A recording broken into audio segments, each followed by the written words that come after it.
أكيد سمعت عنهم، ناس ولا هم سنة ولا هم شيعة، ومش هتعرف تصنفهم بسهولة. اسمهم الدروز. هات مخك وتعالى. الدروز طائفة ظهرت في القرن ال11 بعهد الخليفة الفاطمي، وكان في واحد اسمه محمد الدرزي، وهو ده اللي أسس الدروز. بدأ يروج لفكرة إن الحاكم ده مش بشر، ده إله متجسد. الناس دي قفلت باب الدعوة من زمان، يعني محدش يقدر يدخل دينهم ولا يخرج منه، وحتى كتبهم الدينية سرية جدا، مش أي حد يقدر يقرأها، وإيمانهم مبني على تأويلات رمزية جدا. بيخبوا عقيدتهم حتى عن أتباعهم لحد ما يوصلوا لمرحلة العارف. لكن الأخطر إن الفكر اللي نشره محمد الدرزي فيه شبه كبير جدا من أفكار القبالة اليهودية، زي تأليه الإنسان، وبالخصوص تأليه القائد والمعرفة السرية. مش ملاحظ يا صديقي إن السيناريو ده بيتكرر بنفس السمت؟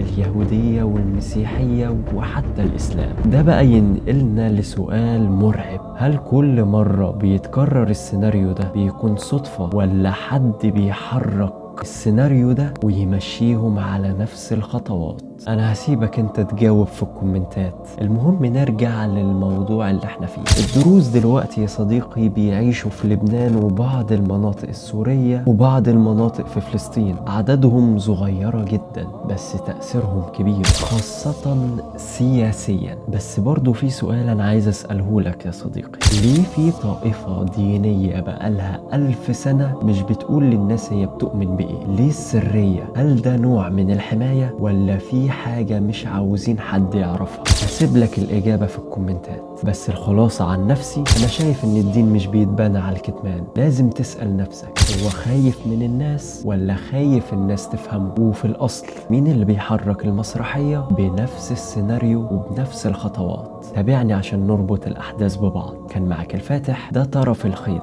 والبقرة كلها هناك.